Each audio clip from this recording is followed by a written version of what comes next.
So, balik kepada cerita kita, demokrasi dah dilaksanakan. Tak apalah. Di Selangor, siapa yang nak memilih, pilihlah. Kan? Janganlah serius sangat bila saya buat posting kata macam tu, korang nak marah, pilihlah. Kan? Korang dah pilih, teruskan, tak ada masalah.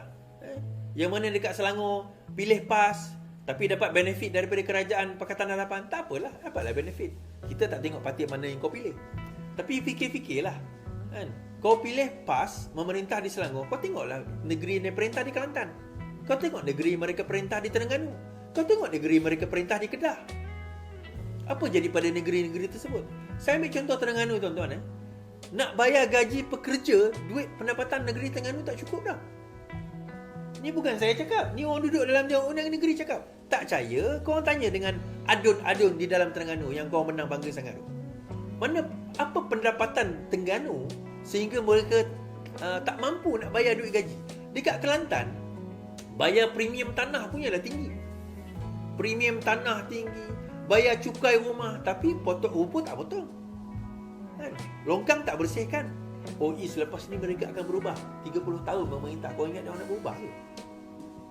Kau ingat nak orang nak berubah ke lepas ni? Air bermasalah. Nak banding dengan siapa? Nak banding negeri maju macam Selangor? Nak banding macam Pulau Pinang? Nak banding macam Negeri Sembilan? Jauh lah, tuan-tuan. Tapi tak apalah, macam saya kata semalam, kita dah offer, dia orang tak nak terima. Itu terpulang pada dia lah. Mana-mana kata dia lah kan. Baik. Sebab itu, kita kata penolakan yang sebenar adalah dia tak ada penolakan pun. Sebab daripada segi majoriti undi, tetap masih lagi berpihak kepada Pakatan Harapan. 3 negeri yang paling kaya tetap dimiliki oleh Pakatan Harapan. Jadi kita dapat tahu bahawa daripada segi mentaliti, semakin maju negara tersebut, maka mereka sebenarnya mereka tak memilih dan tak melihat dah kepada parti bangsa dan agama ni, tuan-tuan. So bila dikata ini referendum rakyat, tuan-tuan faham referendum? Referendum bermakna majoriti suara rakyat kata bahawa kami nak satu perkara. Daripada referendum sebenarnya penolakan terhadap Perikatan Nasional. Majoriti undi, jumlah undi 49.7% still pergi kepada Pakatan Harapan, Barisan Nasional, Kerajaan Perpaduan. So kalau dikatakan referendum, daripada data mana dia ambil? Data mana dia ambil? Baik. Last kali, tuan-tuan, berkenaan dengan Menteri Besar. Di Kelantan, katanya Menteri Besar belum ditentukan. PAS belum capai kata sepakat siapa calon MB Kelantan. PAS Kelantan setakat hari inilah, pukul 6 petang tadi, mungkin dah malam ni dah ada lah kot, belum mencapai muktamad siapa 3 nama calon Menteri Besar yang diserahkan kepada parti Abdul Hadi sebelum bersembahkan kepada Tunku Sultan Kelantan. Pesuruhjaya PAS Kelantan Ahmad Yaakob berkata perbincangan berhubung perkara itu akan diteruskan. Mesyuarat malam tadi dilanjutkan kepada malam ini dengan dihadiri pimpinan pusat PAS Pusat.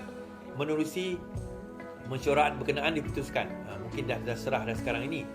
Dahulu kita semalam menyaksikan PAS berjaya mempertahankan kerusi Kelantan yang ditadbir sejak 33 tahun lalu selepas menaiki 43 kerusi daripada 45 kerusi. So tak ada 450 lah. Tak ada 450, tuan-tuan, tetap menang juga kat situ. Di Negeri Sembilan pula, calon MB Aminuddin atau Jalaluddin dah decide. Aminuddin akan jadi calon MB. Tak ada isu. Sebenarnya yang main isu ni geng-geng PN.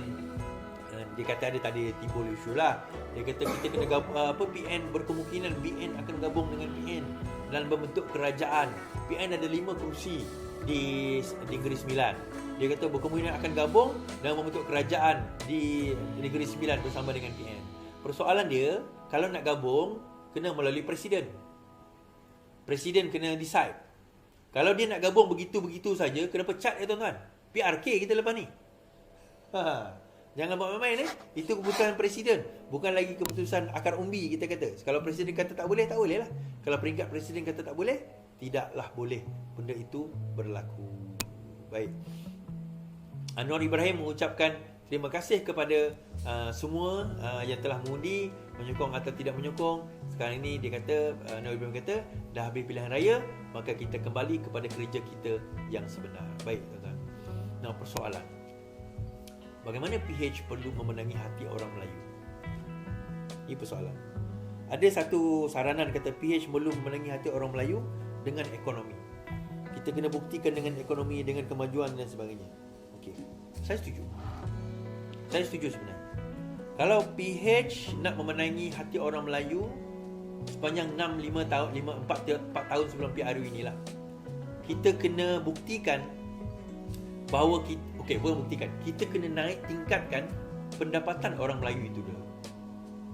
Of course, tanpa menafikan pendapatan bangsa lain lah. I'm talking specifically kepada orang Melayu. Kenapa tuan-tuan? Bila pendapatan seseorang itu rendah, jarang orang itu salahkan diri dia sendiri. Dia akan salahkan kerajaan, dia akan salahkan ekonomi, which partly true juga. Tetapi dalam masa yang sama, ada juga mereka yang ada pelajaran tetapi dia tak ada pendapatan yang tinggi. Yang tu betul lah, masalah ekonomi. Kalau dia tak ada pelajaran tapi nak mengharap pendapatan tinggi, itu agak tak betul lah. So, bagaimana kaedah dia? Kerajaan baru-baru ini dah implement banyak benda. Banyak benda dah implement kan. Kalau kita tengok subsidi pun, subsidi dah bersasar. Minyak kita RON 95, kalau ikut harga pasaran lebih kurang RM3.10 sekarang ni. Tetapi kita bayar RM2.05 je. So hampir lebih RM1 telah diletakkan subsidi di situ. Subsidi ni tak cukup tuan-tuan. Maksudnya bukan kata tak cukup. Subsidi ni tak boleh kekal selama-lamanya sebab itu kos. Dan bukan setakat orang kaya, orang miskin, orang kaya pun dapat subsidi tu. Orang miskin dia naik motor je mungkin. Orang kaya dia naik 5 kereta, 5 kereta dia dapat subsidi. Jadi tak fair. Sebab akhirnya kita mensubsidikan orang kaya. Jadi jumlah subsidi itu tak sampai kepada rakyat yang sebenar. So bagaimana? Tingkatkan pendapatan. Bagaimana nak meningkatkan pendapatan? Pelaburan.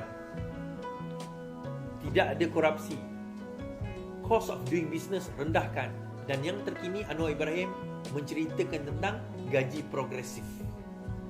So gaji progresif itu bagaimana? Kerajaan akan campur tangan dalam peningkatan gaji rakyat. Maksudnya berkemungkinan kerajaan akan ada masuk dan tambah duit untuk meningkatkan gaji pekerja di dalam negara kita. So kalau itu berlaku, berkemungkinan besar rakyat dah tak terlalu risau sangat dengan kos harga hidup. Kos harga hidup. Berkemungkinan kos harga hidup tu tidak terlalu risau sangat. Kata tak risau langsung mustahil lah, tapi tak risau sangat. Pertama, pegawai kerajaan akan dia punya pendapatan akan di-increasekan, akan ditukar tangga gaji tu, dah akan di-revise setelah 12 tahun tak di-revise. Anwar dah revise. Yang kedua, swasta pun akan dilakukan demikian. Salah satu, subsidi dah mula bersasar. Rakyat dah mula kerajaan dah mula agresif dalam nak menangani kos sara hidup, the fundamental.